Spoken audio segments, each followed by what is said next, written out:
Hello అండి, welcome to మా kitchen talks. నేను మీ ఉమా. ఈరోజు మనం మామిడికాయతో పులిహోర ఎలా చేయాలో చూసేద్దాం.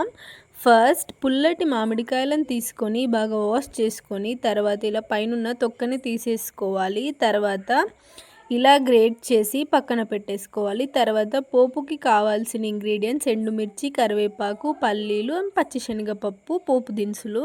నెక్స్ట్ ఇలా ఒక గిన్నె పెట్టుకొని అందులో 3 టేబుల్ స్పూన్ వరకు ఆయిల్ వేసుకొని తర్వాత పచ్చిశనగపప్పు, పల్లీలు వేసుకొని మీడియం ఫ్లేమ్లో వీటిని మంచిగా వేయించుకోవాలి. తర్వాత ఇందులోనే కాస్త జీలకర్ర, ఎండుమిర్చి కూడా వేసుకొని బాగా వేయించుకోవాలి.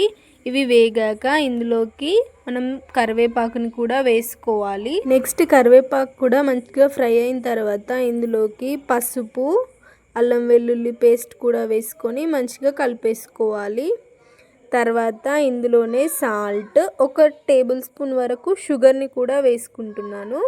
తర్వాత మనం గ్రేట్ చేసి పెట్టుకున్న మ్యాంగోని ఇందులో వేసేసి మంచిగా కలిపేసుకోవాలి.